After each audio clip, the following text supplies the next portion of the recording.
زمانے کو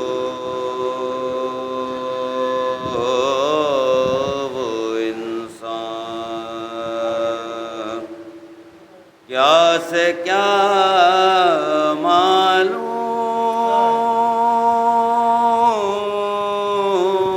معلوم ہوتا ہے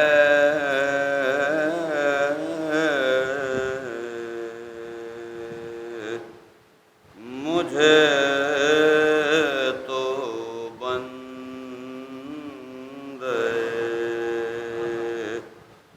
خالق نما معلوم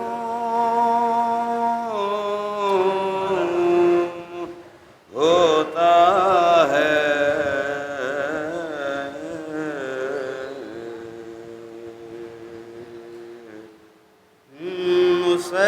مسیری کی خطا بے شک صحیح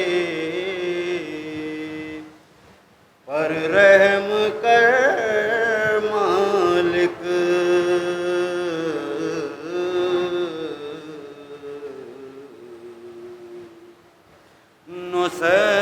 نصیری کی خطا بے شک صحیح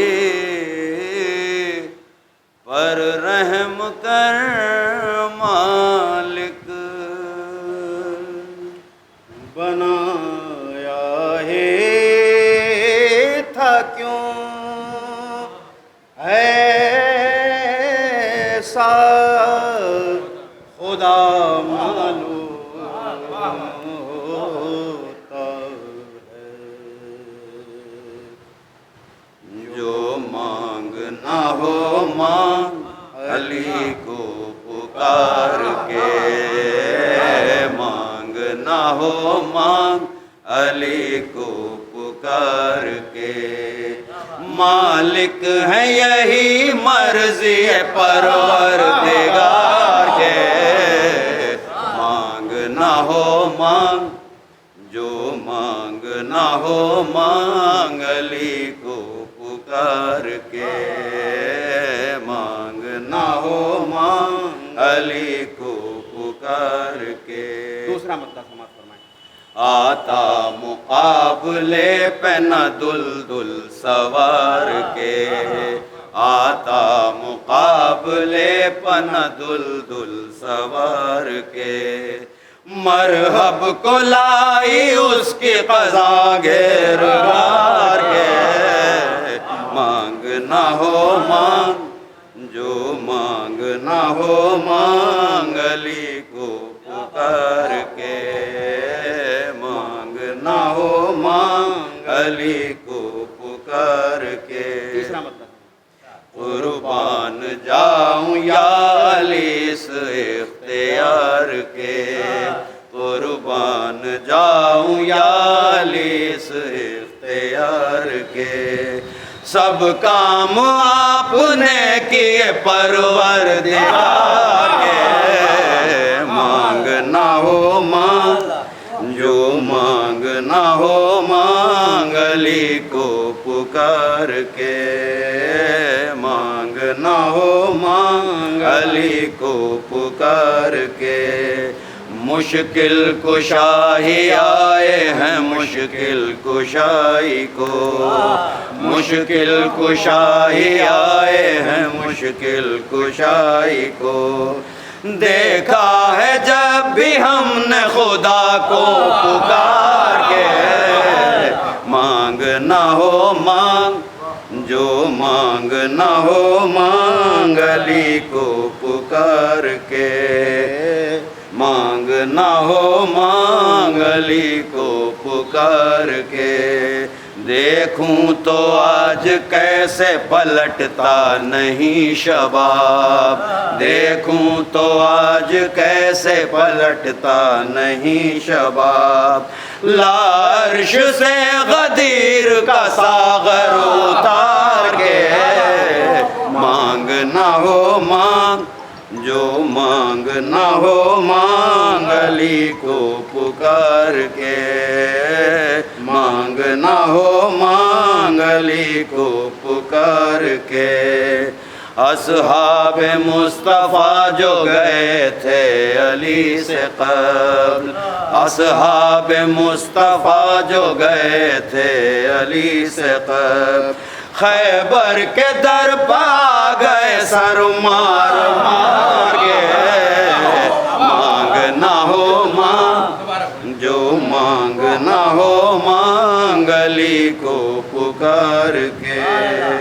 اصحاب مصطفیٰ جو گئے تھے علی سے قبل، اصحاب مصطفیٰ جو گئے تھے علی سے قبل، خیبر کے در پا گئے سر مار مار کے۔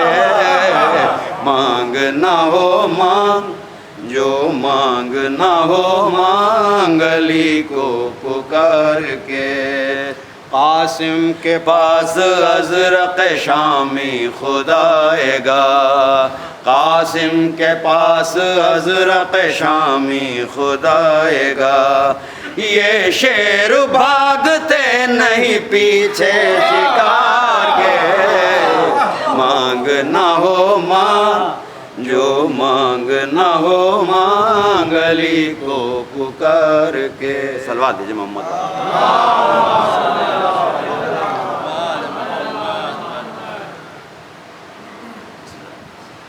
ظاہر کیا علی نے ارادہ جو نیند کا، ظاہر کیا علی نے ارادہ جو نیند کا، ہجرت کی شب خدا گئی زلفیں سنوار کے۔ مانگ نہ ہو مانگ، جو مانگ نہ ہو مانگ علی کو پکار کے۔ صلوات دیجیے پر محمد۔ ایک منقبت کے 2 یا 3 شعر حاضر کر رہے ہیں۔ یہ خطیب انقلاب علی جناب عباس ارشاد صاحب کی منقبت بہت ہی مشہور و معروف ہے، سماعت فرمائیے۔ ایک صلوات اور بھیجیے پر محمد۔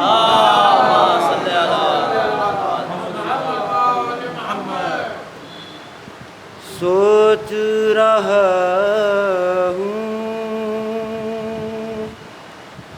کیسے کروں گا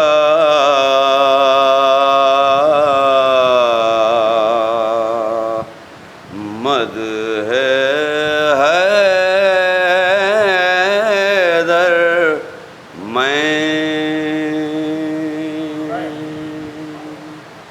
سوچ رہا ہوں کیسے کروں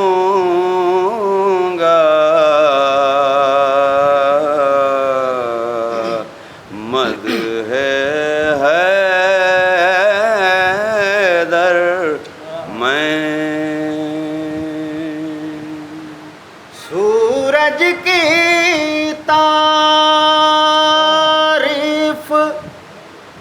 کروں کیا، ذرہ ہو کر میں، ذرہ ہو کر میں، سب سے بہتر یہی رہے گا،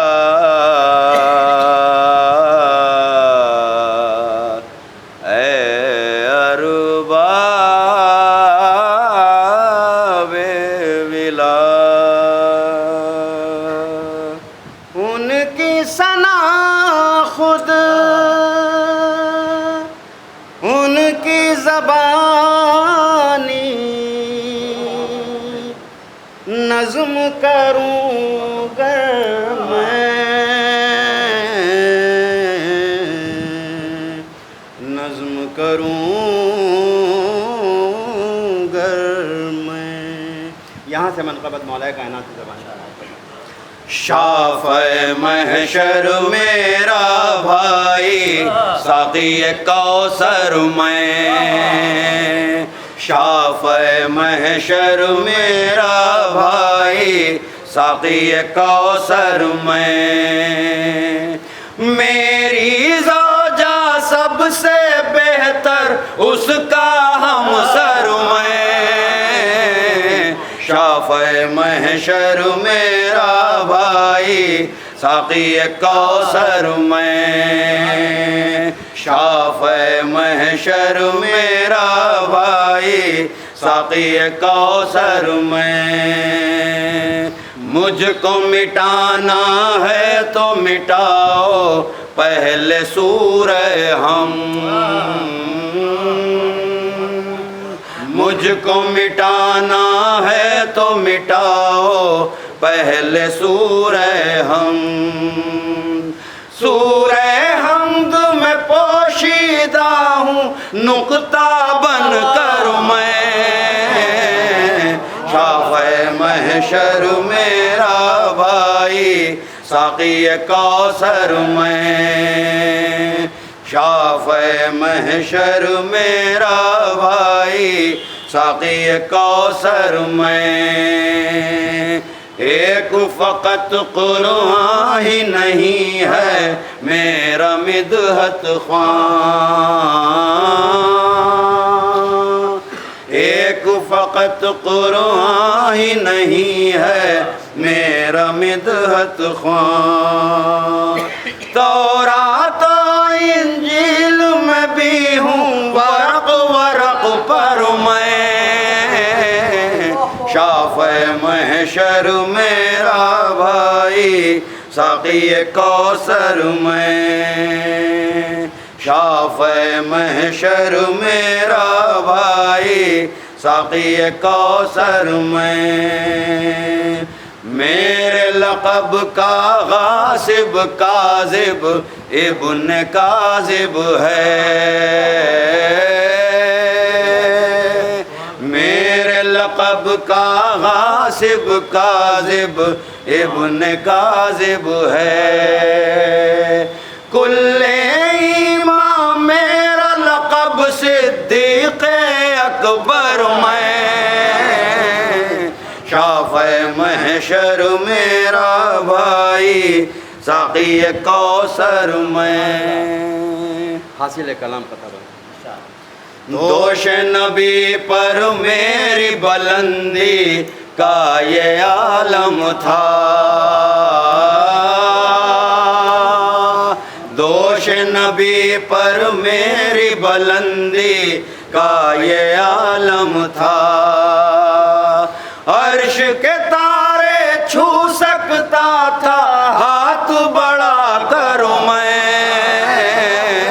شافع محشر میرا بھائی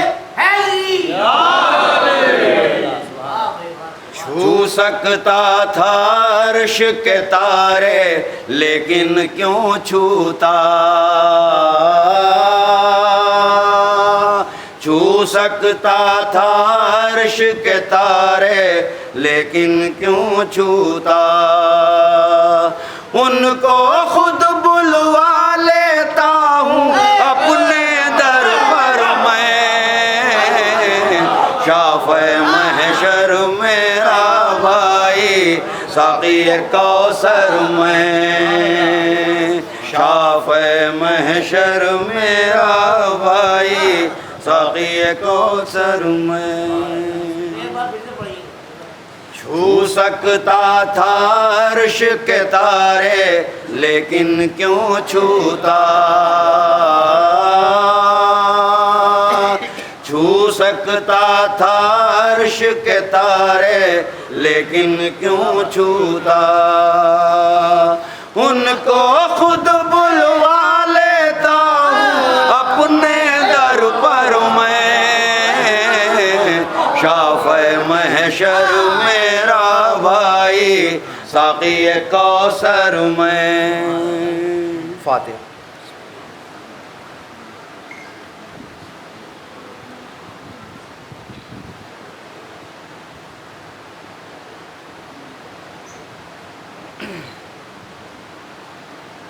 جگر کے درد کو اکبر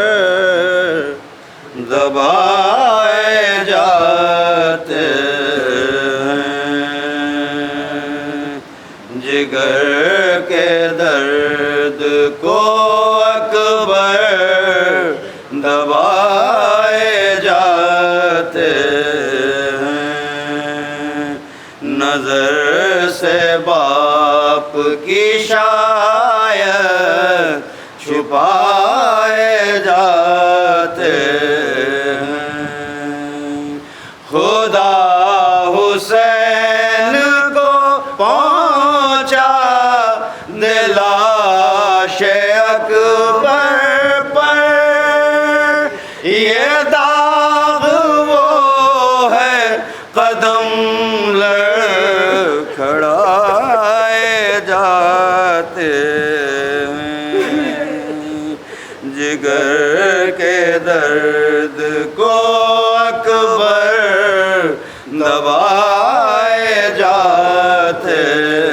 ہیں، نہ جنبشیں ہیں نظر میں، نہ دم ہے اکبر میں، مگر حسین گلے سے لگائے جاتے ہیں، جگر سے لاش اکبر گئے ہیں لے کے حسین، نشان بیٹھنے اٹھنے کے پائے جاتے ہیں، جگر کے درد کو اکبر دبائے جاتے ہیں، ٹھکرا کے تخت چل دیے اس بانک پن کے ساتھ، ٹھکرا کے تخت چل دیے اس بانک پن کے ساتھ، اور شاہی لپاٹتی رہ گئی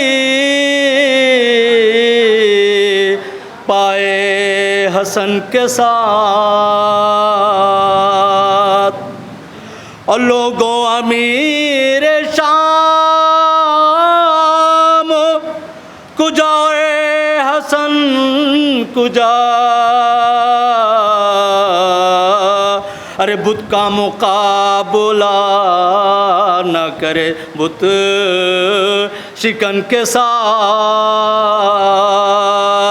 بت کا مقابلہ نہ کرے بت شکن کے ساتھ، اور اسلام کی حیات کا عنوان بن گیا، ارے چپکے ہوئے تھے دل کے جو ٹکڑے لگن کے ساتھ، اور امت نے خوب اجر رسالت ادا کیا، ارے باندھے گئے تھے بارہ گلے ایک رسن کے ساتھ، ارے باندھے گئے تھے بارہ گلے ایک رسن کے ساتھ، اور یہ فاطمہ کے لال دلاروں سے پوچھئے، یہ فاطمہ کے لال دلاروں سے پوچھئے، ارے اسلام زندہ رہتا ہے کسی کسی جتن کے ساتھ، اور سجاد بولے کیسے سکینہ کو آس دوں، ارے چپکا ہوا ہے خون بھرا کرتا بدن کے ساتھ، ارے چپکا ہوا ہے خون بھرا کرتا بدن کے ساتھ،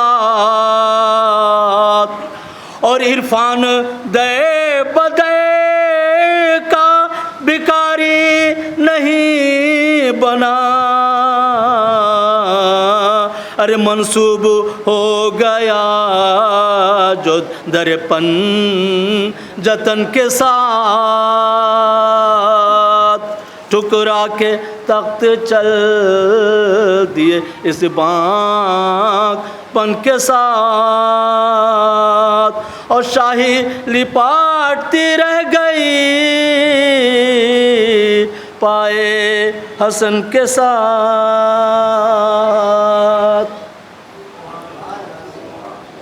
ایک بار سورہ حمد اور 3 بار سورہ توحید کی تلاوت فرما کر مرحومہ نزیہہ بانو بنت سید مہدی حسن کی روح کے ساتھ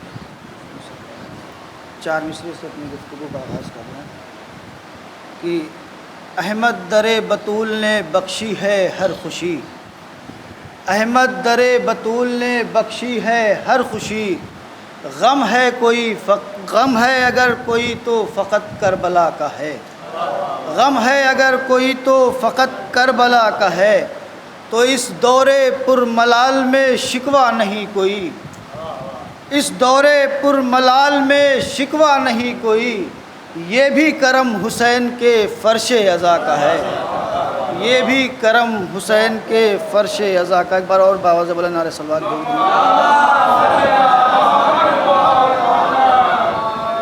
ایک مطلب اور 4-5 شعر پیش کرتا ہوں کہ لہجے کو پہلے حیدر کرار کر دیا، لہجے کو پہلے حیدر کرار کر دیا، ناد علی کا ظلم پہ پھر وار کر دیا، لہجے کو پہلے حیدر کرار کر دیا، ناد علی کا ظلم پہ پھر وار کر دیا، تو گودی میں اپنی اکبر و عباس پال کر، گودی میں اپنی اکبر و عباس پال کر کرب و بلا حسین کی تیار کر دیا، کرب و بلا حسین کی تیار کر دیا، اور زینب بغیر دین کی باتیں فضول ہے، زینب بغیر دین کی باتیں فضول ہے، اتنا بلند دین کا معیار کر دیا، اتنا بلند دین کا معیار کر دیا،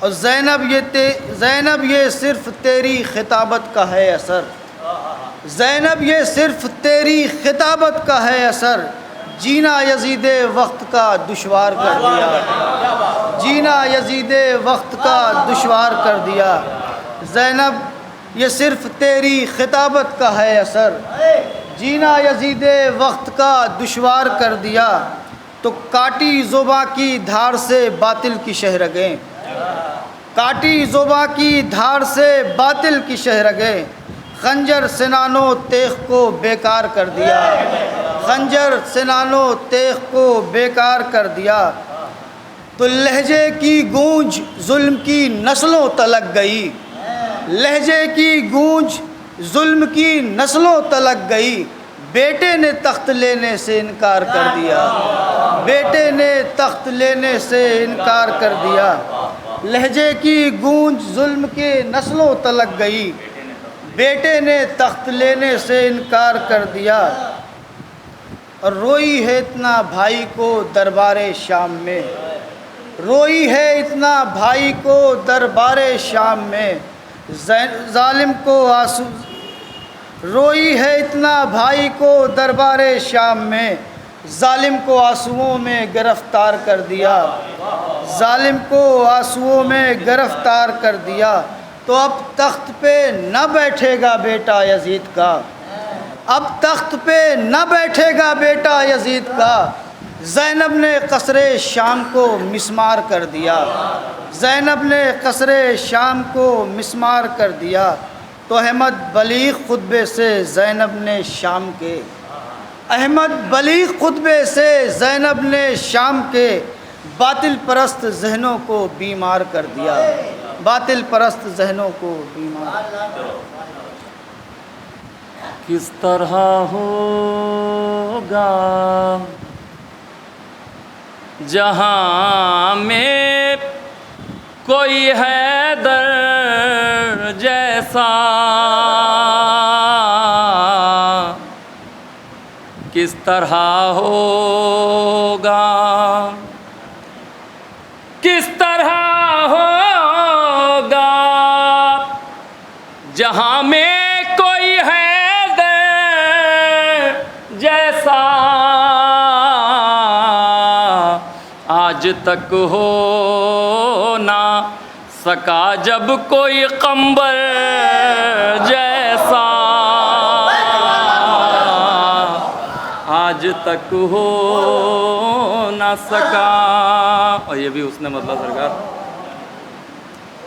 ان کی دہلیز کا لگتا ہے یہ نوکر جیسا،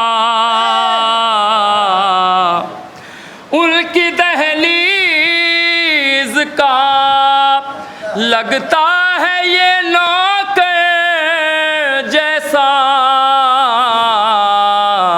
چاند کو ہم نہیں کہتے علی اکبر جیسا،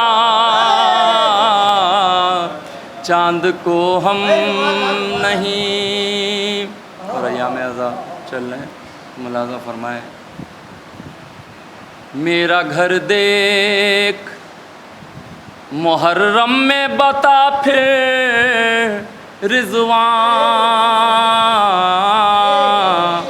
میرا گھر دیکھ، میرا گھر دیکھ محرم میں بتا پھر رضوان، تیری جنت میں کوئی گھر ہے میرے گھر جیسا، تیری جنت میں کوئی گھر ہے میرے گھر جیسا۔ سورہ دہر کے پس منظر میں شعر حاضر کروں، جس کی چوکھٹ پہ ملک روٹیاں لینے آئے، جس کی چوکھٹ پہ، جس کی چوکھٹ پہ ملک روٹیاں لینے آئے، اس کا فاقہ بھی نظر آتا ہے لنگر جیسا، اس کا فاقہ بھی۔ اور یہ آخری شعر اور رحمت تمام، ملاحظہ فرمائیں کہ میں پڑھوں ناد علی چوٹ تمہیں لگتی ہے، میں پڑھوں ناد علی چوٹ تمہیں لگتی ہے،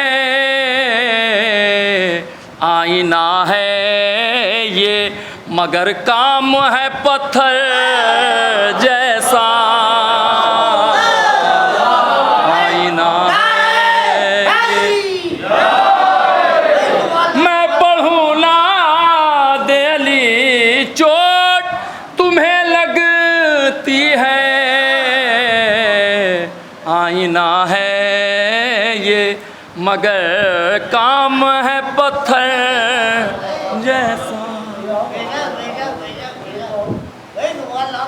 آئینہ ہے یہ۔ ایک شعر اور یاد آ گیا، ملاحظہ فرمانے سرکار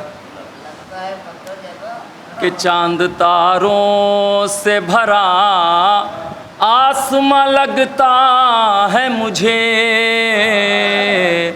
چاند تاروں سے بھرا، چاند تاروں سے بھرا آسماں لگتا ہے مجھے، علی اکبر کی اتاری ہوئی چادر جیسا، ورحم اللہ من قرأ الفاتحہ. بسم اللہ الرحمن الرحیم. ما شاء اللہ لا حول ولا قوة الا باللہ العلی العظیم. حسبنا اللہ نعم الوکیل نعم المولا ونعم النصیر.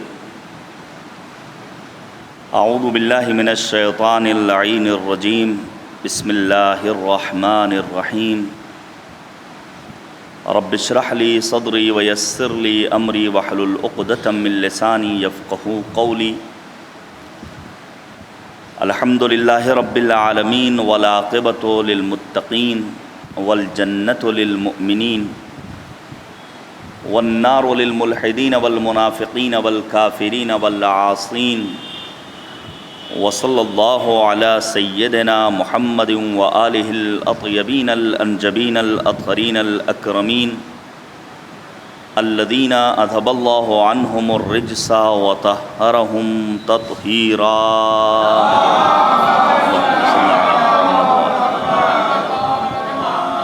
واللعنۃ الدائمۃ الباقیۃ علی اعدائہم اجمعین من الآن الی قیام یوم الدین. آمین یا رب العالمین. اما بعد فقد قال اللہ تبارک و تعالی فی القرآن الحکیم وہو اصدق الصادقین وقولہ الحق. اعوذ باللہ من الشیطان الرجیم. بسم اللہ الرحمن الرحیم. یا ایہا الناس قد جاءتکم موعظۃ من ربکم شفاء لما فی الصدور ھدی ورحمہ للمؤمنین. ایک صلوات بھیجیے گا بر محمد و آل محمد. حضرات گزارش ہے کہ ایک مرتبہ سورہ حمد اور 3 مرتبہ سورہ توحید کی تلاوت کر کے مرحومہ نزیحہ بانو بنت جناب سید میری حسن صاحب کی روح کو ارسال فرما دیں. اللہم صلی علی محمد و آل محمد. اللہم صلی علی محمد. الحمد للہ رب العالمین الرحمن الرحیم مالک یوم الدین ایاک نستعین اهدنا الصراط المستقیم صراط الذین بسم اللہ الرحمن الرحیم. بسم اللہ الرحمن الرحیم. قل هو اللہ احد اللہ الصمد لم یلد ولم یولد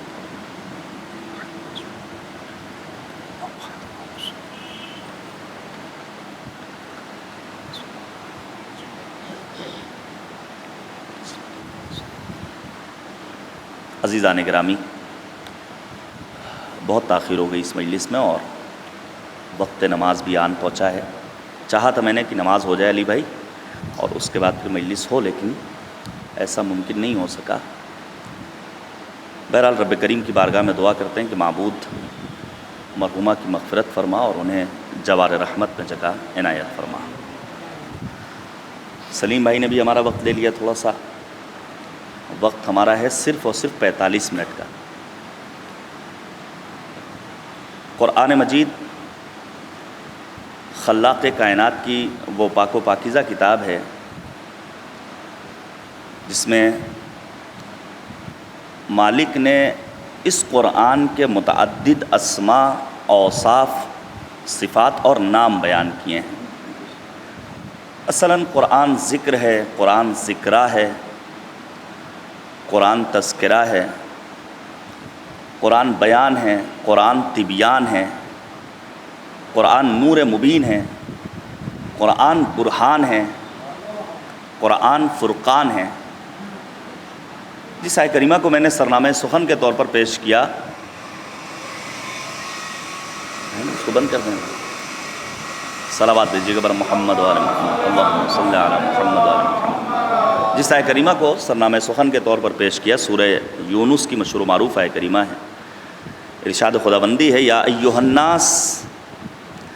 انداز خطاب عام آیتوں سے تھوڑا مختلف. خطاب صاحبان ایمان سے نہیں ہے، صاحبان تقوی سے نہیں ہے، بلکہ عام بشریت سے خطاب ہے پروردگار کا. اے لوگو، قد جاءتکم موعظۃ من ربکم. ایک نام اور ملا قرآن کا. بتحقیق آن پہنچا ہے تمہارے لیے تمہارے رب کی جانب سے موعظہ.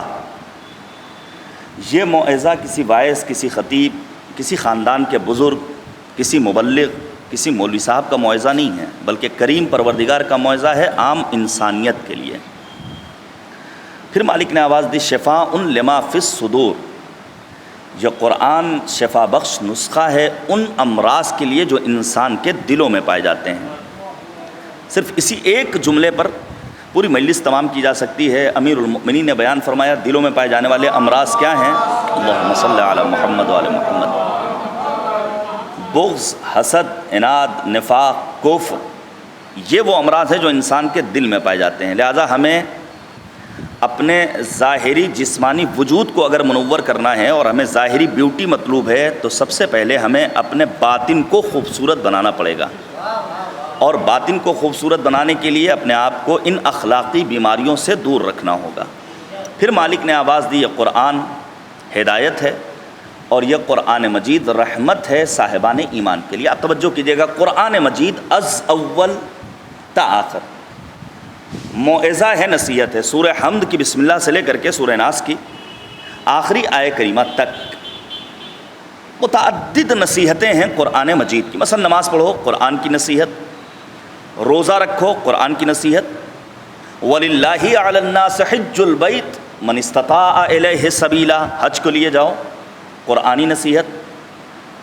ماہ مبارک رمضان کا روزہ رکھو، یہ قرآنی نصیحت ہے۔ قرآنی نصیحتیں ہم اور آپ سنتے رہتے ہیں۔ میں ایک نصیحت پیش کروں نبی اعظم کی، چونکہ ایک مرحومہ کے ایصال ثواب کی مجلس ہے جو واقعی دیندار بھی تھیں اور ان کے اعزاء اترولہ سے یہاں تک آئے ہیں۔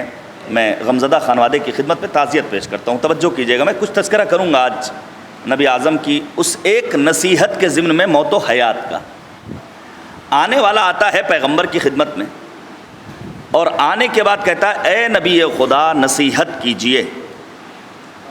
پیغمبر اعظم نے نماز کی نصیحت نہیں کی ہے، روزے کی تلقین نہیں کی ہے۔ یہ ہم جیسے مولویوں کا المیہ ہے اور ہمارے سماج کا المیہ ہے کہ ہمیں ہر سال شب قدر میں اعمال شب قدر کے لیے نیت بتانی پڑتی ہے۔ ہر سال روز عاشور نیت بتانی پڑ رہی ہے۔ ہر سال جو چیز ایک انسان 50 سال سے مسلسل سن رہا ہے اس کو بھی بتانا پڑتا ہے۔ آنے والا جب پیغمبر کے پاس آتا ہے تو پیغمبر اعظم نے نماز پڑھنے کی نصیحت نہیں کی ہے، نبی اعظم نے واجبات دین کو انجام دینے کی نصیحت نہیں کی، چند ایک نصیحتیں کی ہے پیغمبر خاتم نے۔ توجہ کیجیے گا، پہلی نصیحت پیغمبر کہتے ہیں اقلل من الشہوات یسہل علیک الفقر، شہوتوں کو کم کرو تاکہ فقر اور تنگ دستی تم سے دور بھاگے۔ اب جب کبھی لفظ شہوت ہمارا جوان سنتا ہے، ہمارے سماج میں یہ لفظ سنائی دیتا ہے تو انسان سمجھتا ہے شہوت یعنی جنسی شہوت۔ کیا شہوت فقط جنسی ہے؟ شہوت کے مقابلے میں آسان لفظ میں اپنے چھوٹے بھائیوں کو سمجھانے کے لیے اگر میں کہوں تو جو لفظ استعمال ہوتا ہے وہ ہے عفت۔ جنسی شہوت کو مہار کرنے کے لیے، اپنے آپ کو عفیف بنانے کے لیے قرآن نے نسخہ دیا۔ قرآن کہتا ہے وَأَنكِحُوا الْأَيَامَ مِنكُمْ، تم میں سے تمام لوگوں کو نکاح کرنا چاہیے، شادی کرو عفیف بن جاؤ گے۔ لیکن اگر شادی کے امکانات فراہم نہیں ہیں تو قرآن کیا کہتا ہے وَلْيَسْتَعْفِفِ الَّذِينَ لَا يَجِدُونَ نِكَاحًا، اگر شادی کے امکانات نہیں ہیں، نکاح نہیں کر سکتے ہو تو اپنے آپ کو عفیف بناؤ، پاک دامن بناؤ۔ توجہ کیجیے گا عزیزان گرامی، میں صرف ایک روایت پیش کروں، باتیں ممکن ہے بے ربط سی ہوں لیکن ہر ایک جملے میں ایک پیغام ہے۔ مثلا چونکہ مرحومہ کے شوہر بھی ہیں، ہم جیسے جوان شادی شدہ زندگی بسر کر رہے ہیں، عفت کیسے ہمارے گھرانوں تک آ سکتی ہے؟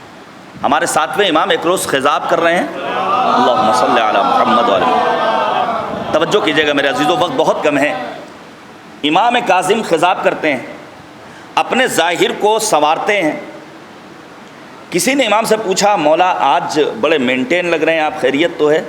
توجہ کیجیے گا، مولا امام کاظم نے کیا فرمایا؟ مولا کہتے ہیں کہ اگر مرد اپنے ظاہر کو خوبصورت بنا لے تو گھر کی خاتون کی عفت میں اضافہ ہوتا ہے۔ اور پھر روایت کہتی ہے بنی اسرائیل کے مردوں نے اپنے ظاہر کو اچھا نہیں بنایا تھا، نتیجے میں بنی اسرائیل کی خواتین بدکاری کی طرف آگے بڑھے تھیں۔ لہٰذا ہم مردوں کی بھی کچھ ذمہ داریاں ہیں۔ تو کبھی جنسی شہوت ہوتی ہے، کبھی انسان اپنے پیٹ کی شہوت کا اسیر ہوتا ہے۔ توجہ کیجیے گا، پیٹ کی شہوت کا اسیر کا مطلب کیا ہے؟ ملنا چاہیے، بس معلوم ہو جائے کہیں پر فلاں چیز کا انتظام ہے، وہ چاہے دینی پروگرام ہو چاہے دنیاوی پروگرام ہو، کوئی شادی ہو کوئی پارٹی ہو، بس معلوم ہو جائے اچھا کھانا وہاں ہے۔ اب انسان کو یہ فکر نہیں ہے یہ کھانا جائز ہے یا ناجائز، کھانا حلال ہے یا کھانا حرام ہے۔ معصوم نے کہا اگر تمہیں اپنے پیٹ کی شہوت کو ختم کرنا ہے تو لقمہ حلال کی جانب اپنے قدم کو آگے بڑھاؤ۔ اسی لیے تو معصوم نے فرمایا ترک لقبۃ الحرام احب الی اللہ من صلاۃ الف رکعۃ تطوعا، ایک لقمہ حرام چھوڑ دینا مالک کی بارگاہ میں 2000 رکعت مستحبی نماز پڑھنے سے بہتر ہے۔ عزیزان گرامی یاد رکھیے، کربلا کے میدان میں سرکار سید الشہداء اشقیاء کے مقابلے میں آ کر خطبہ ارشاد فرماتے ہیں، اور پھر مولا نے صراحت کے ساتھ اعلان کیا تم جیسوں کو مجھ حسین ابن علی کی بات سمجھ میں نہیں آئے گی۔ کیوں؟ کیونکہ تمہارے پیٹ مال حرام سے بھرے ہوئے ہیں۔ مال حرام کے نتیجے میں انسان نہ حق سننا پسند کرتا ہے نہ حق سمجھنا پسند کرتا ہے۔ یہی وجہ ہے جب جناب زہیر ابن قین روز عاشورہ میدان کربلا میں آ کر خطبہ دے رہے ہیں، شیور نے کہا کیا کہہ رہے ہو؟ تو جناب زہیر ابن قین کی دشمن شناسی کا عالم دیکھیے۔ زہیر ابن قین کہتے ہیں ما ایاک اخاطب، اے شمر تم میرے مخاطب نہیں ہو، انک انت البہیمہ، تم جانور ہو، جانور، میرا خطاب انسانوں سے ہے۔ جب انسان مال حرام کھاتا ہے تو انسان کی کیٹیگری سے گر کر کے اپنے آپ کو جانوروں کی منزلوں تک پہنچا دیتا ہے۔ عزیزان گرامی کبھی کبھی انسان اپنی زبان کی شہوت کا اسیر ہوتا ہے۔ توجہ کیجیے گا میرے عزیزوں، زبان کی شہوت کے اسیر کا کیا مطلب ہے؟ انسان گالی بکتا ہے، برے الفاظ اپنی زبان پر لاتا ہے، یہ انسان وہ ہے جو زبان کی شہوت کا اسیر ہے۔ عزیزان گرامی پیغمبر نے کہا اپنی شہوتوں کو کم کرو تاکہ فرستی تم سے دور ہو۔ قرآن نے کہا اگر زبان کی عفت چاہیے تو قولوا للناس حسنا، لوگوں سے اچھے انداز سے بات کرو۔ قرآن نے کہا بہترین گفتگو کرو۔ عزیزان گرامی ہم اور آپ جنت میں جانے کے مشتاق ہیں۔ جنت کے سلسلے میں قرآن نے کیا اعلان کیا؟ لا يسمعون فیہا لغوا ولا تأثیما، جنت میں نہ انسان کو گالی سنائی دے گی نہ کوئی بری بات سنائی دے گی۔ لہذا ہمیں اپنی زبان کو عفیف بنانا ہے۔ دوسری نصیحت پیغمبر کی جہاں تک میں لانا چاہتا تھا، نبی اعظم فرماتے ہیں اقلل من الذنوب یسہل علیک الموت، گناہ کم کرو تاکہ موت تمہارے لیے آسان بن جائے۔ عزیزان گرامی توجہ کیجیے گا، کووڈ-19 نے ہم میں سے ہر انسان کو بہت سارے دروس دیے، اور ہر انسان بس یہی دعا کر رہا ہے خدایا بس موت اچھی آ جائے۔ ہر انسان کو ڈر ہے کہیں رپورٹ پازیٹیو آ گئی تو پسماندگان دیکھ نہیں سکیں گے۔ اور پھر میں ایک گلہ کرنا چاہتا ہوں اپنے سماج کے افراد سے، ٹھیک ہے وبا ہے، ٹھیک ہے ایک مصیبت ہے، ٹھیک ہے یہ کووڈ-19 ایک ایسا وائرس ہے جو مہلک ہے، لیکن میرے عزیزو آپ کو معلوم ہے روایات میں ملتا ہے کہ ان وباؤں سے مرنے والے انسان کو روایات میں شہداء کا درجہ دیا گیا ہے۔ پھر آخر اتنا فرار کیوں ہیں؟ لوگ قبرستان کے دروازے پر جنازے رکھ کے بھاگے جا رہے ہیں۔ بھائی کم سے کم اہل خانہ تو تجہیز و تکفین کا انتظام کر سکتے ہیں تا حد ممکن، لیکن اس کے برخلاف یہ انسانیت کہاں چلی گئی ہے؟ موت سے اتنا زیادہ ڈر۔ عزیزان گرامی یاد رکھیے ہمیں مالک کی بارگاہ میں دعا کرتے رہنا چاہیے، خدایا گئے ہیں ہمارے برادران اور بزرگان زیارت معصومہ قم کے لیے، زیارت بی بی معصومہ کا ایک فقرہ ہے اللہم انی اسألک ان تختم لی بالسعادہ، خدایا میرا خاتمہ بخیر ہو، میری عاقبت بخیر ہو۔ عاقبت بخیر کس کی ہوئی ہے؟ حور کی عاقبت بخیر ہوئی ہے۔ تبھی تو شاعر نے کہا عشق مولا میں میرا دل جب فنا ہو جائے گا، یا مدینہ یا نجف یا کربلا ہو جائے گا، اور دیکھ کر فوج عدو میں ہر کو کہہ سکتا تھا کون، خاک ہو کر شامل خاک شفا ہو جائے گا۔ صلوات بھیجیے گا بر محمد و آل محمد۔ عزیزان گرامی، اچھی موت کی آرزو کرنا بہت زیادہ ضروری ہے۔ میں 2-3 باتیں موت کے سلسلے میں بیان کرنا چاہتا ہوں۔ پڑھیے آپ قرآن مجید، 6500 سے زیادہ آیتیں ہیں قرآن کریم میں، تقریباً 1200 آیتیں موت کے سلسلے میں قرآن مجید میں، آخرت کے سلسلے میں، عذاب کے سلسلے میں، جنت و جہنم کے سلسلے میں، نعمتائے بہشت کے سلسلے میں 1200 آیتیں۔ یہاں تک کہ ماہرین علوم قرآن کا کہنا ہے شاید ہی قرآن مجید کا کوئی صفحہ ایسا ہو جس پر موت کا تذکرہ موجود نہ ہو۔ اتنا اہم ٹاپک ہے یہ موت کہ علامہ مجلسی رضوان اللہ تعالی علیہ نے بہار الانوار کی جلد نمبر 6، 7 اور 8 کو موت جیسے موضوع سے مخصوص قرار دیا۔ اب سوچئے کتنی روایات ہوں گی موت کے سلسلے میں۔ میں 2-3 روایتیں پیش کروں تبرکاً صرف اور صرف بات کو آگے بڑھاؤں۔ مثلا نبی اعظم عقل مند انسان کی علامت بیان کرتے ہیں۔ ابھی آپ نے جناب زینب کا تذکرہ سنا، ہماری جان قربان شریکت الحسین شہزادی کونین جناب زینب کے سلسلے میں ہمارے عزیز احمد رضوی نے ظاہراً کلام پیش کیا۔ اب توجہ کیجیے گا، ہمارے ہاں عقل مندی کا معیار کیا ہے؟ عقل مندی کا معیار یہ ہے کہ ایک انسان اپنی 100 روپے کی پونجی کو شام تک 1000 روپے میں کنورٹ کر لے، وہ عقل مند ہے۔ یہی تو کہا جاتا ہے بڑا تیز ہوش ہے، ہمارا بڑا کامیاب نکلا۔ انسان یہی تو سمجھتا ہے آج آپ کے پاس سونالیکا کی ایک ایجنسی ہے، آپ 10 سال کے اندر 10 ایجنسی کر لیے، کہیں گے ہم بھائی علی صاحب تو بہت تیز نکلے۔ توجہ کیجیے گا، انشاءاللہ پروردگار برکت دے ان کے رزق میں۔ صلوات بھیجیے گا بر محمد و آل محمد، اللہم صلی علی محمد و آل۔ توجہ کیجیے گا میرے عزیزوں، عقل مندی کا معیار کیا ہے کہ آج اگر سن 2020 میں مجھ حیدر عباس کے پاس مثال کے طور پر 1000 اسکوائر فٹ کا ایک مکان ہے شہر لکھنؤ میں، اور میں 2021 ہوتے ہوتے اس کو 2000 میں تبدیل کر لوں، آدمی کہے گا بڑا تیز نکلا بھائی، بڑا عقل مند ہے۔ عزیزان گرامی، کیا عقل مندی کا ملاک و معیار دین کی نگاہ میں یہ ہے؟ نہیں، مختلف روایات۔ مثلا پیغمبر نے فرمایا ان اعقل الناس، عقل مند ترین انسان کون ہے؟ من عرف ربہ فاطاعہ، جو اپنے رب کو پہچانے، تنہا پہچانے نہیں بلکہ اپنے مالک کی اطاعت کرے۔ زینب کبریٰ عقیلہ بنی ہاشم ہے، کیوں؟ کیونکہ زینب نے اپنے مالک کو پہچانا بھی ہے اور اپنے رب کی ایسی اطاعت کی ہے کہ مظلوم کربلا امام حسین نے وصیت کی ہے، یا اختہ لا تنسانی فی صلاۃ اللیل، بہن زینب مجھے نماز شب میں فراموش مت کرنا۔ یہ ہے عقل مند۔ پھر فرمایا ومن عرف عدوہ فعصاہ، عقل مند انسان وہ ہے جو اپنے دشمن کو پہچانے اور پھر اس سے اظہار بیزاری کرے۔ زینب کبریٰ دشمن شناس تھیں، کوفے میں پہنچتی ہیں انداز خطاب کچھ اور ہے، شام میں پہنچتی ہیں انداز خطاب کچھ اور ہے، اور جب بی بی زینب خطبہ ارشاد فرماتی ہے تو تاریخ مجبور ہوئی کہ لکھے کأن علی یتکلم، ایسا لگ رہا تھا جیسے علی گفتگو کر رہے ہوں۔ ایک جملہ کہنے کا دل کرتا ہے، بیٹی وہ ہے جب بولنے لگے تو دنیا سمجھے باپ بول رہا ہے، اور باپ ان عظمتوں کا مالک ہے، شب ہجرت بستر نبوت پر سوئے تو دنیا سوچے کہ نبی سو رہے ہیں۔ صلوات بھیجیے گا بر محمد و آل محمد۔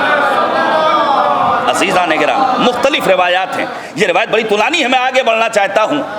اس کے بعد پیغمبر کہتے ہیں عقل مند انسان وہ ہے جو اپنی اس دنیاوی زندگی کی کم مدت کو درک کر لے۔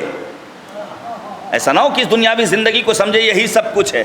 عزیزان گرامی، ہم نے دیکھا بڑوں کو، بڑے بڑے زمینداروں کو، رؤسا کو، صاحبان دولت و ثروت کو ساری پونجی جمع کر کے حلال حرام بغیر کسی پرواہ کے اپنے پیٹ میں بھرنے والے، اپنی تجوریوں میں رکھنے والے کہاں جاتے ہیں؟ اسی چھوٹی سی لحد میں۔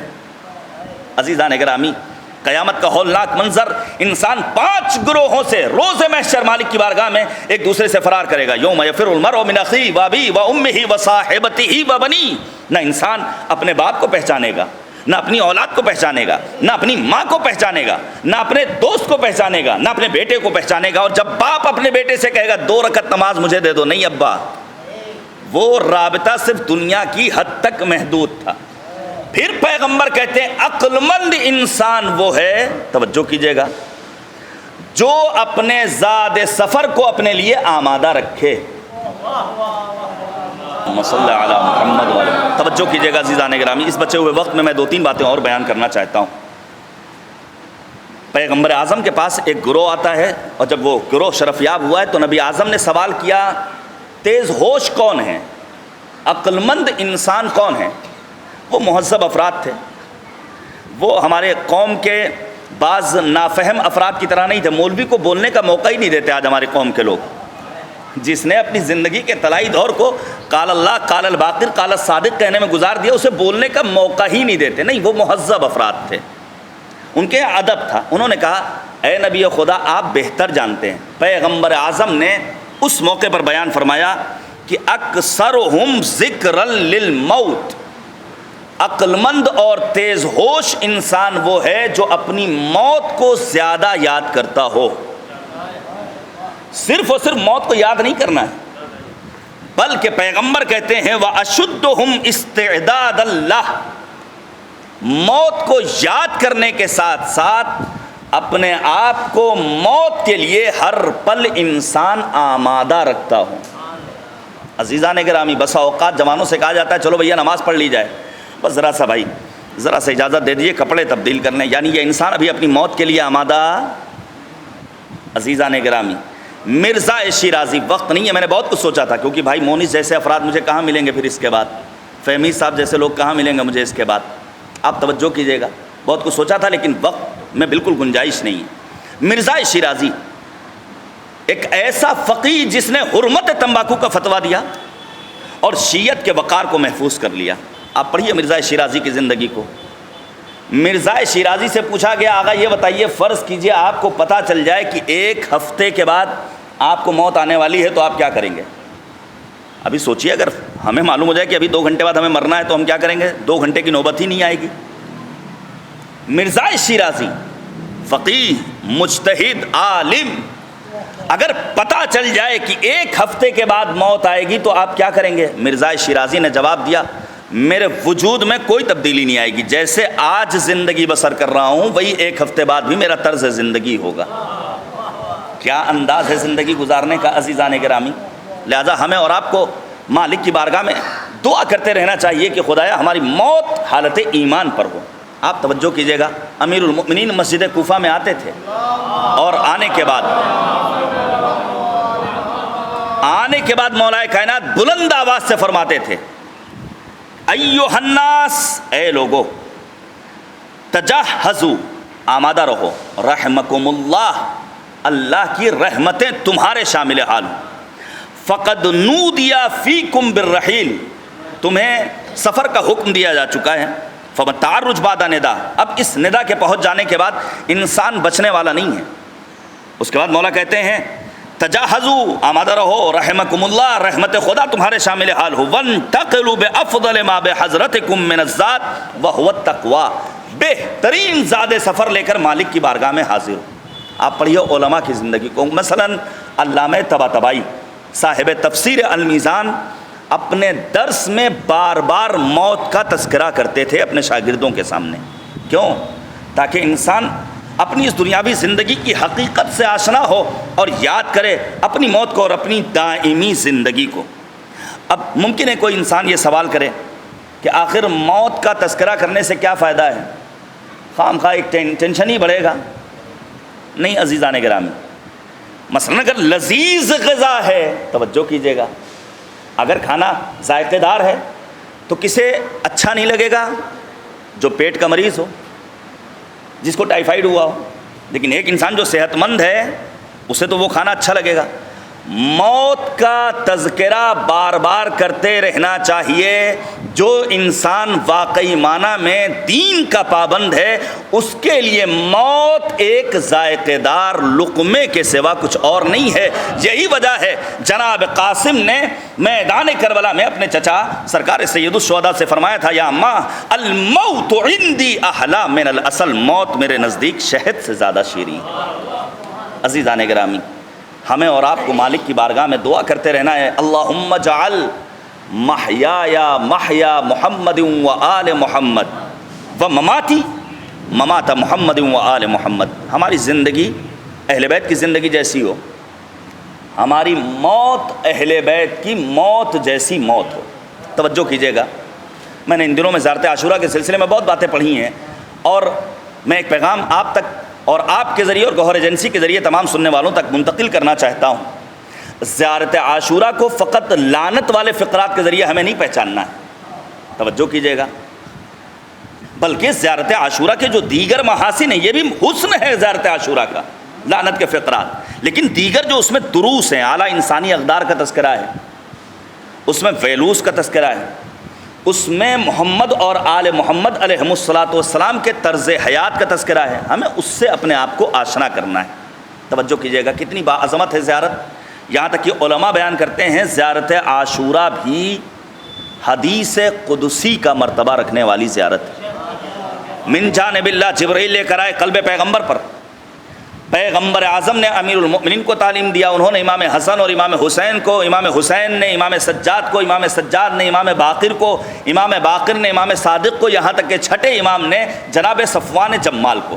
اور جب انسان زیارت عاشورہ پڑھتا ہے تو بلاؤں سے مصیبتوں سے محفوظ رہتا ہے. آپ جا کر کے بآسانی سرچ کر سکتے ہیں. اسی زیارت عاشورہ کا ایک دعائیہ فقرہ کیا ہے، آپ علماء کو موضوع دیجئے، مثلا آئیں زیارت عاشورہ کی دعاؤں پر آ کر گفتگو کریں. کم از کم 12 دعائیں ہیں زیارت عاشورہ میں. آپ علماء خطبہ کو موضوع دیجئے، آئیں قرآنی دعاؤں کے بارے میں آ کر ممبر سے گفتگو کریں. یقین کیجئے یہ ایک واحد پلیٹ فارم ہے دین کو سمجھنے کا، دیندار بننے کا واحد ذریعہ یہی مجالس اعضاء. یہاں تک کہ بانی تنظیم خطیب اعظم علامہ غلام عسکری علی اللہ مقامہ کا وہ قیمتی جملہ کہ عزاداری کے فانوس میں دینداری کی شمع روشن کرو، یہ ایک ذریعہ ہے دین کی لہر اپنے سماج میں دوڑانے کا. انہی دعاؤں میں ایک دعا کیا ہے، خدایا میری زندگی محمد اور آل محمد کی زندگی جیسی ہو. توجہ کیجیے گا، ہم اور آپ ان کی زندگی کیسے بسر کر سکتے ہیں، ہماری زندگی ان جیسی کیسے ہو سکتی ہے. فرض کیجئے ایک انسان یہ چاہے کہ اس کی زندگی شہر میں رہ کر دیہاتیوں کی طرح ہو، گاؤں والوں کی طرح ہو. کب ممکن ہوگا جب اس نے دیہات کو، گاؤں کو دیکھا ہو یا ان کی زندگی کے بارے میں واقعی معنی میں کچھ سنا ہو. ہم یہ چاہتے ہیں ہماری زندگی امریکیوں کی طرح ہو، کب ممکن ہوگا جب ہم نے ان کی زندگی کا اصول دیکھا ہو. ہم یہ چاہیں کہ ہماری زندگی ایرانیوں کی طرح ہو، کب ممکن ہوگا جب ہم ایرانیوں کے طرز زندگی، اسلوب زندگی، سلیقہ زندگی سے واقف اور آگاہ ہوں. عزیزان گرامی، میں معذرت کے ساتھ ایک جملہ کہنا چاہتا ہوں، ہمارے ممبروں سے سرکار سید الشہداء ہوں یا نبی اعظم، صدیقہ طاہرہ ہوں یا امیر المؤمنین یا دیگر معصومین، ان کی مصیبتوں کا تذکرہ ہوا اور ساتھ ساتھ فضیلتوں کے نام پر چند ایک تاریخی واقعات کا تذکرہ ہوا. شہید مطہری نے بڑی پیاری بات لکھی، کربلا کے 2 رخ ہیں. ایک کربلا کا مصیبت کا پہلو ہے جس پر خوب بولا جاتا ہے، دوسرا کربلا کے محاسن اور فضائل کا پہلو ہے جس پر معمولاً گفتگو نہیں ہوتی. 57 برس کے امام حسین میدان کربلا میں ہم نے اور آپ نے کتنا تذکرہ کیا امام حسین کی باقی زندگی کا. شیخ الائمہ کہا جاتا ہے، امام جعفر صادق کو کہاں ہے امام کا تذکرہ. نبی اعظم کی عمر مبارک 63 برس، کہاں ہے پیغمبر کا تذکرہ. اور پھر دعا کرتے ہیں خدایا ہماری زندگی محمد اور آل محمد کی زندگی جیسی ہو. ممکن ہے؟ نہیں ممکن ہے. ایک مرحومہ کے اصال ثواب کی مجلس سے عزیزان گرامی میں 2-3 باتیں آپ کے سامنے بیان کرنا چاہتا ہوں، غمزدہ خانوادے کی تسکین کے لیے اور اپنے جیسے جوانوں کے لیے شاید ایک درس ہو سکے اور ایک پیغام ہو سکے. دیکھیے یہ ایک حقیقت ہے کہ دنیاوی زندگی میں سب سے پہلا رابطہ جو ہمیں اور آپ کو محکم کرنا ہے وہ ذات خداوند سبحان سے، پروردگار عالم سے. امام سجاد نے رسالت الحقوق میں جو پہلا حق بیان کیا ہے وہ کس کا؟ پروردگار عالم کا. پھر انسان کے اپنے نفس اور اعضاء و جوارح کے حقوق، اور اس کے بعد کس کا حق بیان کیا ہے؟ جب رشتہ داروں کا تذکرہ آتا ہے تو پہلا حق ماں اور باپ کا بیان کیا ہے امام سجاد نے. آپ توجہ کیجئے گا میرے عزیزوں، بڑی اہمیت ہے ماں باپ کی. اس حد تک اہمیت ہے کہ قرآن مجید میں پروردگار عالم نے کم از کم 13 مقامات پر ماں باپ کا تذکرہ کیا ہے، اور ان 13 مقامات میں تقریباً 7 مقامات پر مالک کریم نے اپنی توحید کے ساتھ والدین کا ذکر کیا ہے۔ ماں باپ کی کتنی اہمیت ہے۔ اچھا، ماں باپ کے ساتھ حسن سلوک کیا ان کی زندگی تک، سیوم 40واں چھماہی برسی تک نہیں؟ اگر ماں یا باپ کی رحلت کے بعد 40 50 100 برس بھی انسان زندہ رہے تو ماں باپ کے ساتھ حسن سلوک کرنا ہے ایصال ثواب کے ذریعے، کار خیر کے ذریعے۔ مختلف راستے اور طریقے ہیں، البتہ ایصال ثواب کا مطلب صرف اور صرف بریانی نہیں ہے۔ ہاں، کبھی کسی غریب کی فیس آپ نے دے دی، کبھی کسی کے یہاں ہینڈ پمپ لگوا دیا۔ سماج میں نہ جانے کتنے افراد ہیں، قرآن نے اعلان کیا للسائل والمحروم، سائل تو جا کر مانگ لیتا ہے، لیکن محروم وہ طبقہ ہے جو ضرورت مند ہے لیکن سفید پوش ہے، وہ دوسرے کے سامنے اپنے دستے سوال کو نہیں پھیلاتا۔ ذمہ داری کس کی ہے؟ جسے اللہ نے عطا کیا ہے۔ لیکن عزیزان گرامی، راہ خدا میں خرچ کرنا صرف مالداروں کی ذمہ داری نہیں ہے۔ ہمارے اور آپ کے چوتھے امام سید الساجدین حضرت زین العابدین علیہ الصلوۃ والسلام، مولا امام سجاد نے فرمایا علامات المؤمن خمس، مومن کی 5 علامتیں، مثلا الورع فی الخلوہ، گوشہ تنہائی میں انسان گناہوں سے اپنے آپ کو محفوظ رکھے۔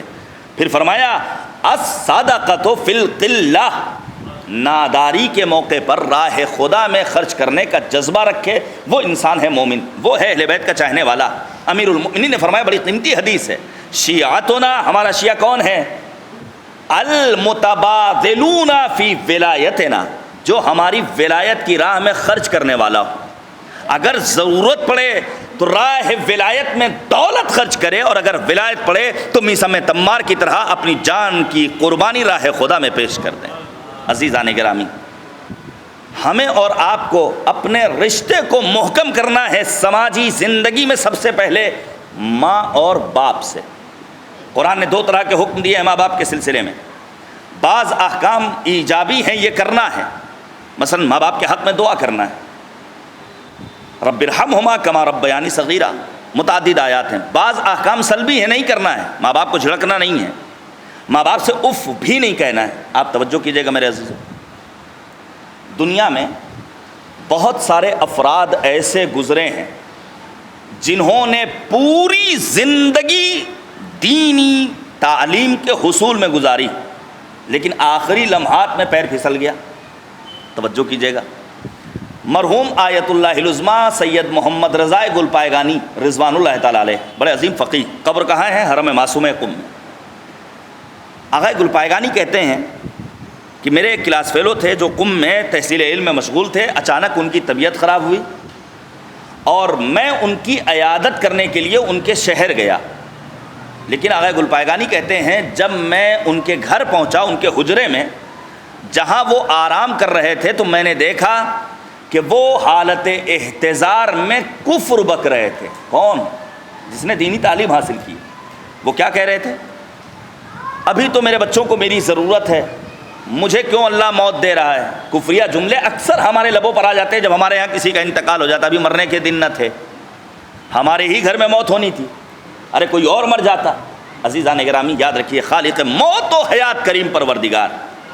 اب ہمیں اور آپ کو اگر اپنے ایمان پر ثابت قدم رہنا ہے تو اس میں کیا ہے؟ ان تمام کاموں میں ایک کام یہ ہے کہ ہم اپنے ماں باپ کے خدمت گزار بنیں۔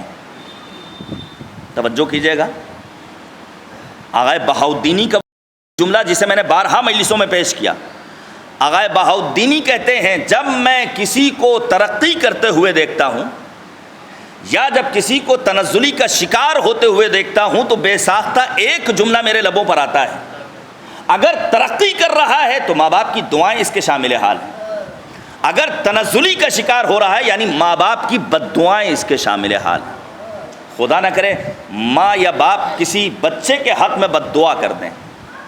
ماں بد دعا نہیں کرتی ہے، ماں کی عطوفت، رحمت، مہربانی، ماں کی ممتا۔ آج دنیا کا حسین ترین لفظ کسی بھی لغت میں دیکھ لیجئے، کسی بھی ڈکشنری میں دیکھ لیجئے، کسی بھی لینگویج میں دیکھ لیجئے، کیا ہے وہ لفظ؟ لفظ ماں ہے، لفظ مادر ہے۔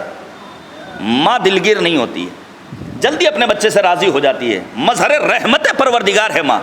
لیکن اگر باپ ناراض ہو جائے، اگر باپ ناراض ہو جائے تو انسان، مولوی قندہاری جیسے عارف کا کہنا ہے کہ اگر کسی کے حق میں باپ بد دعا کر دے تو اگر اصل خاک کربلا بھی اس کی جیب میں ہو اسے فائدہ نہیں پہنچنے والا ہے. اسی لیے ہمارے اور آپ کے 8ویں امام سامن الحجج غریب طوس حضرت امام علی رضا علیہ السلام نے بیان فرمایا تھا. مولا امام رضا فرماتے ہیں قلت النسل وانقطاع، اگر باپ نفرین کر دے، بد دعا کر دے تو نسل منقطع ہو جاتی ہے. لہذا ماں باپ کی خدمت کرنا ہے ہمیں اور آپ کو، اس حد تک خدمت کرنا ہے میرے عزیزوں. روایات میں ملتا ہے مثلا ابن محزم نے امام کی بارگاہ سے نکلنے کے بعد اپنی ماں سے بد کلامی کی.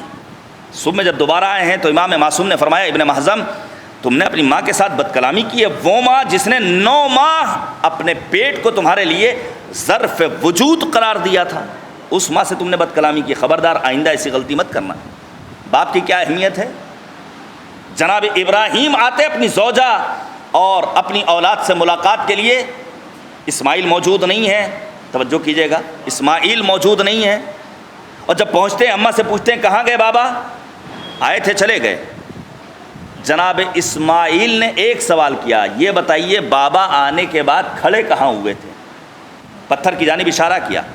جناب اسماعیل آگے بڑھتے ہیں اور اس پتھر کو بوسہ دیتے ہیں جس پتھر پر جناب ابراہیم آ کر کھڑے ہوئے تھے. عزیزان گرامی، اسی لیے امیر المؤمنین نے فرمایا وقت کے کہیں کے گورنر بھی بن جاؤ، اگر تمہارا باپ یا استاد تمہارے سامنے آ جائے تو اپنی جگہ چھوڑ دو.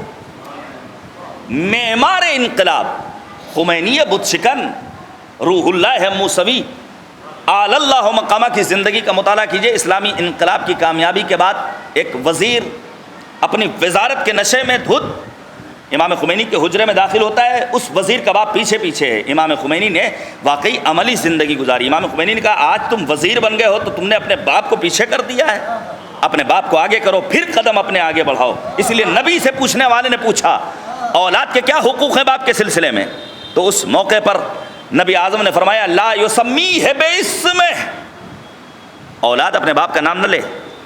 آج کہیں کہیں ثقافتی الغار کی زد میں ہماری قوم کا بچہ اپنے باپ سے، اپنی ماں سے اما یار کر کے بات کرتا ہے. کہاں گئی وہ ہماری تہذیب؟ کہاں گیا وہ ہمارا اسلامی کلچر؟ کہاں گئے وہ اسلامی تعلیمات؟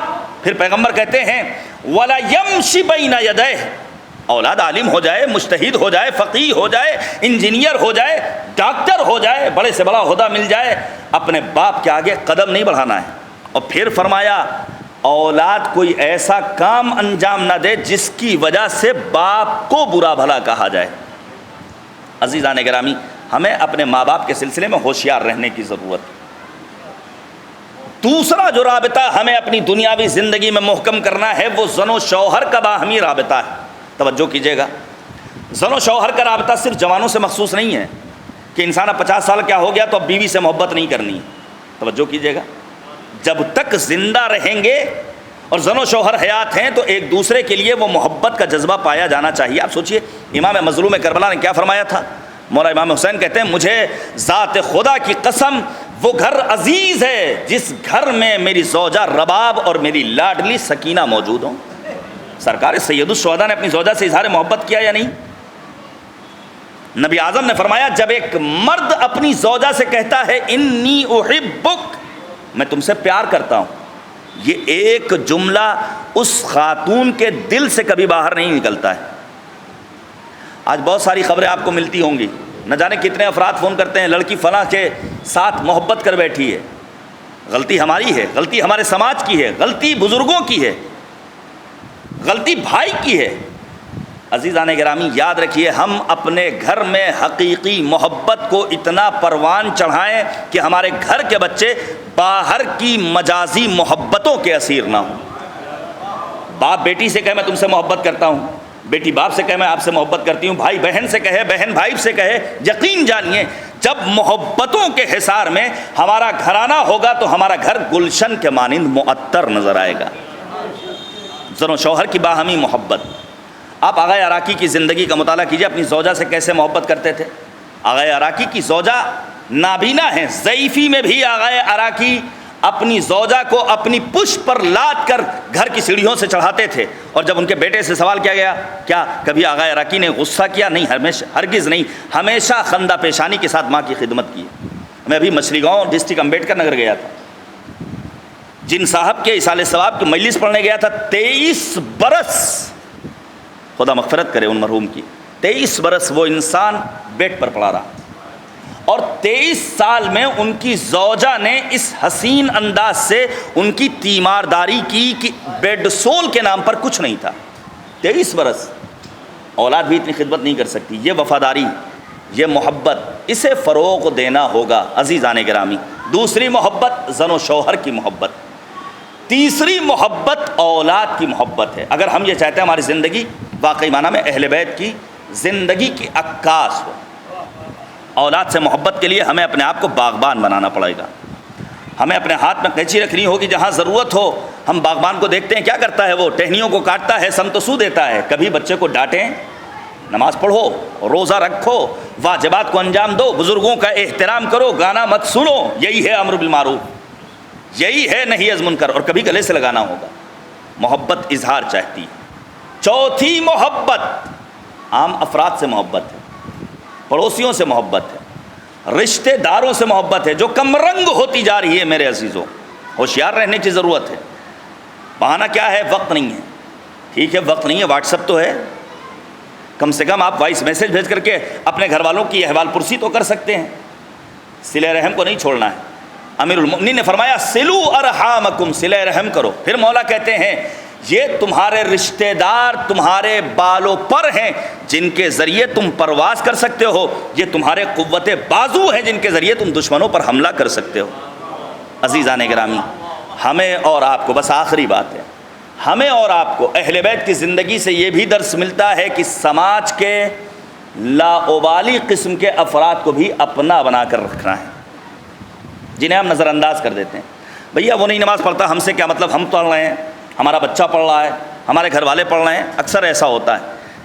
یقین جانیے، ایک بڑا قیمتی جملہ ہے سرکار حجت کا، اگر ہم جیسے گنہگاروں کے بارے میں امام یہ فرماتے ہوں گے حیدر عباس ہم سے کیا مطلب، ہوں گے فلاں صاحب ہم سے کیا مطلب، تو سماج میں عزت و آبرو ہماری باقی نہیں بچے گی۔ عزیزان گرامی، وقت کا امام کیا کہتا ہے؟ وقت کا امام انی لأستغفر اللہ لمذنب شیعتنا فی کل یوم واللیل 1000 مرہ، میں اپنے گنہگار شیعوں کے لیے ہر شب و روز 1000 مرتبہ مالک کی بارگاہ میں مغفرت طلب کرتا ہوں۔ لہذا کبھی غرور نہ پیدا ہو جائے، اللہ نے دولت دے دی ہے، اللہ نے اچھی آواز دے دی ہے، اللہ نے بہترین خطابت دے دی ہے، اللہ نے اچھا حافظہ دے دیا ہے، اللہ نے ظاہری صورت و سیرت دے دی ہے، کبھی بھی غرور پیدا نہ ہو، بلکہ ہمیشہ مالک کا شکر ادا کرنے کے ساتھ ساتھ وقت کے امام کا شکریہ ادا کرتے رہنا چاہیے۔ مولا ہم آپ کے شکر گزار ہیں، اگر آج سماج میں چند افراد سلام کر رہے ہیں تو یہ آپ کی نماز شب کی دعاؤں کی برکت ہے کہ سماج ہمیں عزت کی نگاہ سے دیکھ رہا ہے۔ صدیقہ طاہرہ کی زندگی کا مطالعہ کیجئے، بی بی جان نے ہم گنہگاروں کا کتنا خیال رکھا ہے۔ شہزادی کونین اپنے بابا رسول اعظم سے پوچھتی ہیں بابا آپ سے ہماری ملاقات قیامت میں کہاں ہوگی؟ اس موقع پر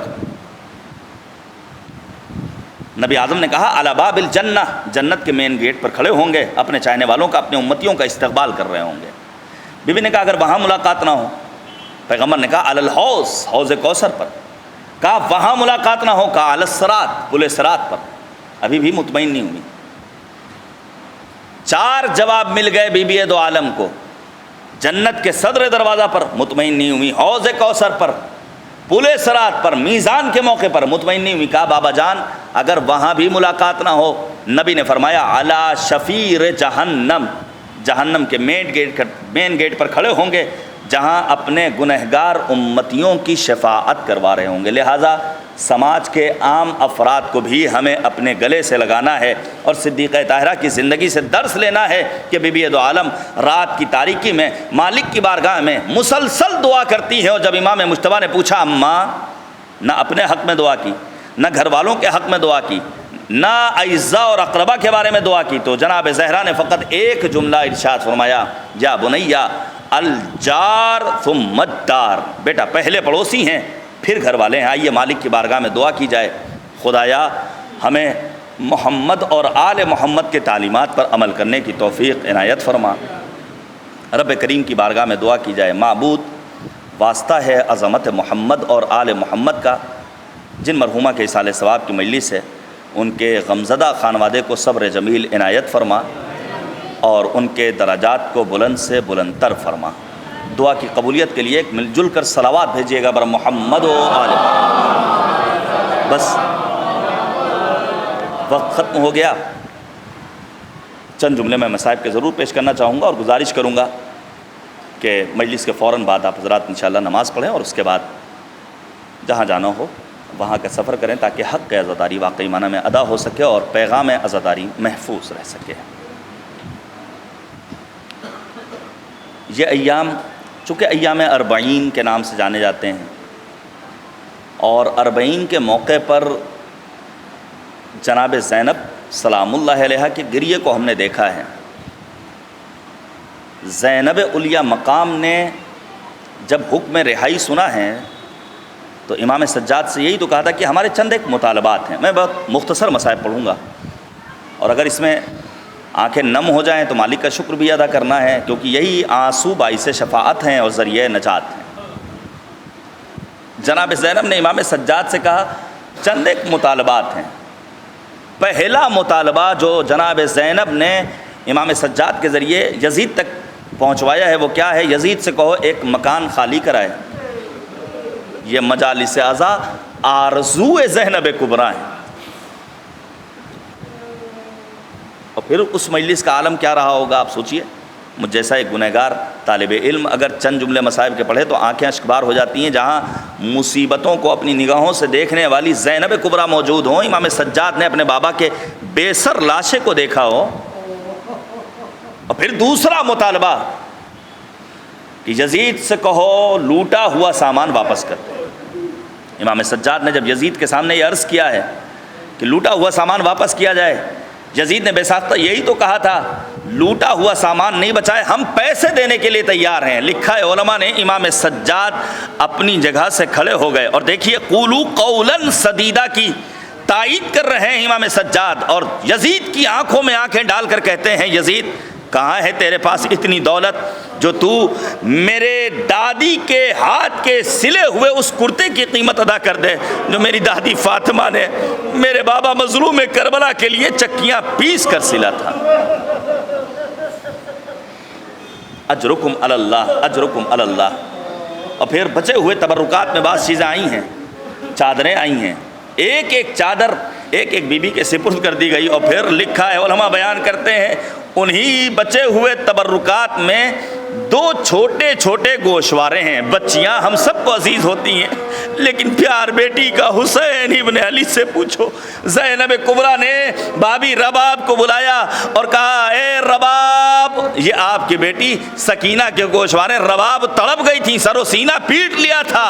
سکینہ تمہاری شہادت کے بعد یہ گوشوارے نصیب ہو رہے ہیں۔ سرائے مبارک آنا شروع ہوئے، تمام شہدائے کربلا کے سر ایک طرف، تمام بیویوں نے سروں کو لیا ہے لیکن ایک سر مظلوم کربلا کے برادر عباس دلاور کا سر عجیب انداز سے آیا ہے، ایک گٹھری میں ایک طرح سے پیک ہے، اور جب وہ سر پہنچتا ہے اور نکلتا ہے تمام بیویوں نے اپنے حلقے میں لے لیا سر عباس دلاور کو، گریہ کرنا شروع کیا ہے۔ اور پھر جناب زینب نے ایک اور مطالبہ پیش کیا ہے، یزید سے کہو سواریوں کا انتظام کیا جائے۔ دیکھیے امام حسین نے میدان کربلا میں زمین خرید کر یہ اعلان کیا تھا یہ سرزمین ہماری ہے، باغی ہم نہیں ہیں، ہم پر حملہ کرنے والے باغی ہیں۔ اور یہاں پر امام حسین کی خواہر جناب زینب کبریٰ نے گریہ کر کے اور ان تبرکات کو منگا کر کے سواریوں کا انتظام کروا کے بتایا کہ زینب فاتح ہے، زینب کامیاب و کامران واپس واپس جا رہی ہے،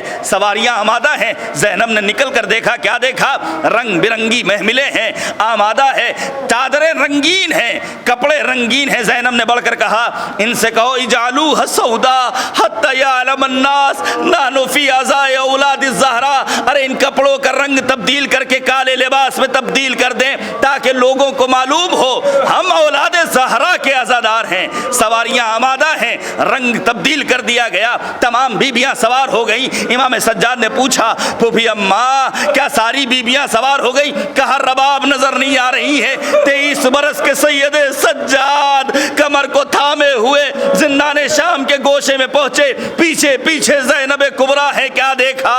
ماں نے اپنی بچی کو اور بچی کی قبر کو سینے سے لگا رکھا ہے، بھابھی رباب سواری آمادہ ہے۔ رباب تڑپ گئی، شہزادی رباب مدینے جا کر کیا کرے گی؟ میرا شوہر کربلا میں مارا گیا، میرا لاڈلا علی اصغر کربلا میں تیر ستم کا نشانہ بنا، میری لاڈلی سکینہ زندان شام میں ہمیشہ کے لیے گزر گئی۔